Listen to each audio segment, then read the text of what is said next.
आर्यन खान आज रिहा होंगे। रिलीज ऑर्डर तय समय पर नहीं पहुंच पाने से कल नहीं हो सकी थी रिहाई। पुलिस ने सुबह सुबह बेल ऑर्डर के पेपर निकाले। जेल के अंदर पहुंचे पेपर, आज होगी आर्यन की रिहाई। आर्यन खान की जमानती बनी एक्ट्रेस जूही चावला। 1 लाख रुपए का पर्सनल बॉन्ड भरा। 28 दिन बाद आज होगी रिहाई। आर्यन को 14 शर्तों के साथ मिली जमानत। कोर्ट की इजाजत के बिना देश नहीं छोड़ सकेंगे आर्यन के स्वागत के लिए मन्नत बंगले को LED लाइट से सजाया गया। नवाब मलिक के आरोपों पर समीर वानखेड़े का जवाब, काशिफ खान को नहीं जानता, न वो मेरा दोस्त। क्रूज ड्रग्स केस से जुड़े काशिफ खान ने नवाब मलिक के आरोपों को बताया गलत। कहा समीर वानखेड़े को नहीं जानता। समीर वानखेड़े की शिकायत पर अनुसूचित जाति आयोग का कदम। महाराष्ट्र के मुख्य सचिव और DGP से 7 दिनों में रिपोर्ट मांगी। NCB के डिप्टी DG ज्ञानेश्वर सिंह ने कहा, जरूरत पड़ने पर समीर वानखेड़े से फिर पूछताछ होगी।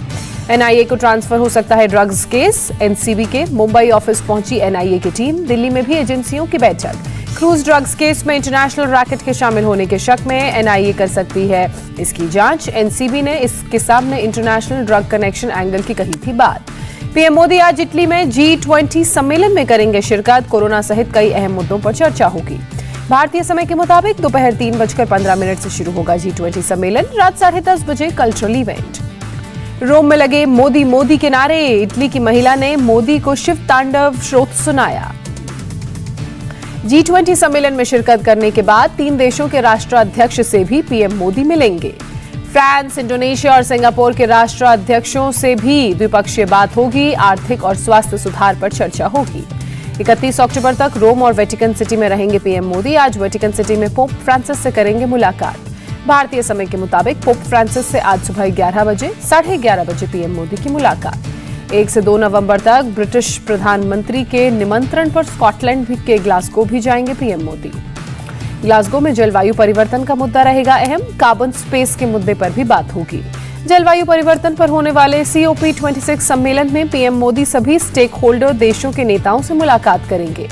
11 महीने बाद गाजीपुर बॉर्डर के कुछ हिस्सों से हटी बैरिकेडिंग, लेकिन NH9 से अब तक बैरिकेड्स को नहीं हटाया गया। टिकरी बॉर्डर से पुलिस के बैरिकेड्स हटाने के बाद भी किसानों ने नहीं खोला पूरा रास्ता। बेनतीजा रही बैठक। झज्जर के DC श्यामलाल पुनिया का बयान, सारी बातों पर अभी नहीं बनी है सहमति। किसानों ने 6 नवंबर तक का वक्त मांगा। झज्जर में प्रशासनिक अधिकारियों के साथ किसानों की बैठक बेनतीजा रही। किसान नेता बोले, हमने नहीं बंद किए रास्ते। किसान नेता बोले, अब पुलिस रास्ता खोलेगी तो आंदोलनकारियों को होगी परेशानी। कोई हादसा होता है तो कौन होगा जिम्मेदार। पुलिस कमिश्नर राकेश अस्थाना ने कहा, अस्थायी रूप से बंद नहीं रह सकते बॉर्डर। राकेश टिकैत ने कहा, बैरिकेड्स हटने के बाद वो सबसे पहले दिल्ली जाएंगे, संसद में धान बेचेंगे। बैरिकेड्स हटने पर राहुल का ट्वीट, कहा दिखावटी बैरिकेड हटे, अब 3 कृषि कानून भी हटेंगे। बीजेपी नेता वरुण गांधी ने कहा, MSP की वैधानिक गारंटी चाहिए तब शोषण रुकेगा। वरुण गांधी ने कहा, हालात नहीं संभले तो 100 साल पीछे चले जाएंगे किसान। 14 राज्यों की 3 लोकसभा और 29 विधानसभा सीटों पर आज हो रहा है उपचुनाव। सुरक्षा के पुख्ता इंतजाम। 3 लोकसभा सीटों दादर, नगर हवेली, हिमाचल प्रदेश की मंडी और मध्य प्रदेश के खंडवा में वोटिंग। असम के 5 विधानसभा क्षेत्रों में हो रहे हैं उपचुनाव। सुबह 7 बजे डाले जाएंगे वोट। बिहार की 2 विधानसभा सीटों पर वोटिंग। बिहार के पूर्व CM लालू यादव ने झोंकी पूरी ताकत। केंद्रीय गृह मंत्री अमित शाह आज से उत्तराखंड में बीजेपी के चुनाव अभियान की करेंगे शुरुआत। शुक्रवार को यूपी में बजाया था चुनावी बिगुल। देहरादून में एक जनसभा को संबोधित करेंगे अमित शाह। राज्य सरकार की घसियारी कल्याण योजना का भी करेंगे शुभारंभ। जनसभा करने के बाद अमित शाह IRTD ऑडिटोरियम में पार्टी के प्रदेश पदाधिकारियों से मिलेंगे। चुनाव की तैयारियों का जायजा लेंगे। अमित शाह के दौरे से पहले उत्तराखंड के CM ने जनसभा स्थल का निरीक्षण किया। जिलाधिकारियों से व्यवस्था को लेकर बातचीत की। लखनऊ में अमित शाह ने किया सदस्यता अभियान का शुभारंभ। मेरा परिवार बीजेपी परिवार का नारा दिया। अमित शाह ने कहा, पहले उत्तर प्रदेश की कानून व्यवस्था देखकर खून खौलता था और अब यहां कोई बाहुबली नहीं है। शाह ने कहा, राम मंदिर की नींव भी डाल दी। पहले की सरकार ने निर्दोष राम भक्तों पर गोलियां चलाई। यूपी के CM योगी का बयान, बोले PM के नेतृत्व में अयोध्या का मामला सुलझा, अब भव्य राम मंदिर बन रहा है। अमित शाह के आरोप पर अखिलेश यादव का पलटवार, कहा मैं उनसे अच्छा मंदिर बनवाऊंगा। अखिलेश ने कहा, यूपी की जनता बीजेपी को क्वारंटीन करेगी।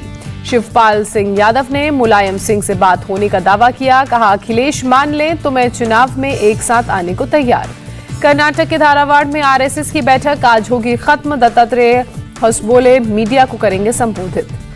गोवा में अगले साल होने वाले विधानसभा चुनाव को लेकर कांग्रेस ने कसी कमर। गोवा में आज पार्टी कार्यकर्ताओं से मिलेंगे राहुल गांधी। आज मछुआरों और खदान मजदूरों से भी मुलाकात है राहुल गांधी की। एसपीएम स्टेडियम में श्रमिक सम्मेलन को करेंगे राहुल संबोधित। गोवा पहुंचकर ममता ने की पणजी में मंगेशवर मंदिर में पूजा अर्चना। 3 दिन के दौरे पर बंगाल की सीएम ममता बनर्जी। गोवा में बोली सीएम ममता बनर्जी, कहा मैं सत्ता हथियाने नहीं आई। आजादी के अमृत महोत्सव में आईटीबीपी के 11 जवानों के परिवारों का सम्मान। देश के लिए न्यौछावर किए थे प्राण।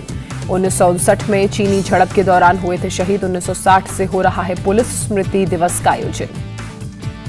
आजादी के अमृत महोत्सव के मौके पर दिल्ली में शुरू हुआ कॉप्स बैडमिंटन चैंपियनशिप। 51 टीमें ले रही हैं हिस्सा। रायपुर में 3 दिवसीय ट्राइबल डांस फेस्टिवल का आयोजन। सीएम भूपेश बघेल ने किया फेस्टिवल का शुभारंभ। स्वर्णिम विजय मशाल भुवनेश्वर सैन्य स्टेशन में स्थापित की गई। आईएनए चिल्का से भुवनेश्वर लाई गई। 2020 में दिल्ली से पीएम ने किया था स्वर्णिम विजय मशाल को रवाना। 1971 युद्ध में जीत की 50वीं वर्षगांठ पर हुई थी शुरुआत। भोपाल में सीएम शिवराज सिंह चौहान ने पत्नी साधना सिंह के साथ सोन चिरैया उत्सव में की शॉपिंग। महिला कुम्हार और महिला कारीगरों का मेला। हरियाणा में देश की पहली हरियाणा अफ्रीका कॉन्क्लेव। 18 अफ्रीकी देशों को हरियाणा में निवेश का आमंत्रण। वोकल फॉर लोकल को बढ़ावा देने के लिए देहरादून में शुरू हुआ हुनर हाट। सीएम ने किया उद्घाटन। भारत के पहले मानवयुक्त मिशन समुद्रान की शुरुआत। केंद्रीय मंत्री जितेंद्र सिंह ने की शुरुआत। समंदर में गहराई और हलचलों पर रिसर्च करेगा मत्स्य 6000। 2024 में मिशन 2 की होगी शुरुआत। अरुणाचल प्रदेश के तवांग में भिक्षुओं के साथ एनडीआरएफ ने मॉक ड्रिल की। 7.2 तीव्रता के भूकंप के लिए मॉक ड्रिल। आगरा में वकीलों का ऐलान। पाकिस्तान की जीत का जश्न मनाने वाले कश्मीरी छात्रों का नहीं लड़ेंगे केस। बांदा में खाद की किल्लत से किसान परेशान। खाद केंद्रों पर उमड़ी भारी भीड़। जिलाधिकारियों ने बताया कि जिले में खाद की कोई कमी नहीं। समय से पहले बारिश हो जाने से किसानों की खाद की मांग ज्यादा। इटावा में कांग्रेस जिला अध्यक्ष के नेतृत्व में खाद न मिलने के कारण धरना। सुनवाई न होने पर केंद्र पर ताला लगाया। मौके पर पहुंचे सीओ सदर और एसडीएम। केंद्र का ताला खुलवाया। 2 दिन में किसानों को खाद न मिलने पर प्रदर्शन की चेतावनी भी दी। दिल्ली पुलिस की साइबर सेल ने 2 महिला समेत 12 लोगों को गिरफ्तार किया। सरकारी अधिकारी बनकर करते थे ठगी। 3000 लोगों को ठगी का शिकार बना चुका है गैंग। अब तक 1 करोड़ 74 लाख रुपए की कर चुका है ठगी। पकड़े गए आरोपियों के कब्जे से 7 लैपटॉप बरामद। 25 मोबाइल फोन के अलावा कार भी जब्त की गई। यूपी के मेरठ में 85 लाख रुपए के विवाद में बड़े भाई ने की छोटे भाई राहुल की हत्या। महिला पार्टनर समेत 3 हिरासत में। त्रिपुरा में 2 शहरों में धारा 144 लागू। अज्ञात बदमाशों ने लक्ष्मीपुर में काली मंदिर में तोड़फोड़ की। यूपी ने 13 करोड़ वैक्सीनेशन का आंकड़ा किया पार। पूरे देश में 105 करोड़ टीके अब तक लगे। डीजीसीए का बड़ा फैसला। अंतर्राष्ट्रीय उड़ानों पर 30 नवंबर तक प्रतिबंध लगाया। असम सरकार ने 15 जनवरी तक 2 करोड़ से ज्यादा लोगों को पूरी तरह से वैक्सीनेट करने का टारगेट रखा। मध्य प्रदेश के मुख्यमंत्री शिवराज सिंह चौहान ने प्रदेश में कोरोना के हालात पर समीक्षा बैठक की। गृह मंत्री नरोत्तम मिश्रा मौजूद रहे। देश में कोरोना के 14,348 नए मामले सामने आए। पिछले 24 घंटे में 805 मरीजों ने जान गंवाई। केरल में कोरोना के 7,722 नए मामले। बीते 24 घंटे में 86 लोगों की मौत। आंध्र प्रदेश में कोरोना के 481 नए मामले। ईस्ट गोदावरी जिले में सबसे ज्यादा 157 लोग संक्रमित। सूडान में सैन्य तख्ता पलट के खिलाफ फिर हुआ प्रदर्शन। भीड़ ने की आगजनी। सड़कों पर पत्थर रखे। प्रदर्शन शुरू होने से लेकर अब तक 9 लोग गंवा चुके हैं अपनी जान। करीब 170 लोग घायल। अफगानिस्तान में गहराता जा रहा है पानी का संकट। लोगों को ज्यादा कीमत चुकाकर खरीदना पड़ रहा है पीने का पानी। ठंड में और बिगड़ सकते हैं हालात। एक रिपोर्ट के मुताबिक 30% लोगों को मुश्किलों का सामना हो रहा है। बहुत मुश्किल से पीने के लिए पानी मिल रहा है। स्पेन के ला पाल्मा ज्वालामुखी से निकलने वाला लावा कई घरों को अपनी चपेट में ले चुका है। बाहर खड़ी कारों को भी नुकसान पहुंचा है। खतरे को देखते हुए अब तक 7000 से ज्यादा लोगों ने अपना घर छोड़ दिया है। 2000 से ज्यादा इमारतों को नुकसान पहुंचा है। T20 वर्ल्ड कप में पाकिस्तान की लगातार तीसरी जीत के साथ पाकिस्तान का सेमीफाइनल में पहुंचना तय। अफगानिस्तान ने पहले बल्लेबाजी करते हुए 147 रनों का लक्ष्य रखा। पाकिस्तान ने 19वें ओवर में 5 विकेट खोकर जीत दर्ज की। पाकिस्तान की तरफ से कप्तान बाबर आजम ने 51 रनों की पारी खेली। फखर जमा ने 30 रन बनाए। आसिफ अली ने विजयी छक्का लगाया। अफगानिस्तान की तरफ से कप्तान नबी और गुलबदीन ने 35 रन बनाए। नजीबुल्लाह ने 22 और करीम ने 15 रन की पारी खेली। पाकिस्तान के आसिफ अली बने player of the match. Asif ने 7 गेंदों पर 25 रन बनाकर मैच पाकिस्तान की झोली में डाला। विश्व कप में वेस्टइंडीज ने सुपर 12 के मुकाबले में पहली जीत दर्ज की, बांग्लादेश को 3 रनों से शिकस्त दी। वेस्टइंडीज ने पहले बल्लेबाजी करते हुए 142 रन बनाए। बांग्लादेश की टीम 5 विकेट खोकर 139 रन ही बना सकी। बांग्लादेश की तरफ से लिटन दास ने 44 रन बनाए। कप्तान ने नाबाद 31 रन की पारी खेली, लेकिन जीत दिलाने में नाकाम रही। वेस्टइंडीज की तरफ से निकोलस पूरन ने 22 गेंदों में 40 रन बनाए। रोस्टन चेस ने 39 रन और जेसन होल्डर ने 15 रन बनाए। T20 वर्ल्ड कप में आज 2 बड़े मुकाबले। पहले मैच में साउथ अफ्रीका के सामने श्रीलंका होगी। सेमीफाइनल की रेस में बने रहने के लिए दोनों टीमों के लिए जीत जरूरी। 2 मैच में दोनों टीमों के अंक 2-2।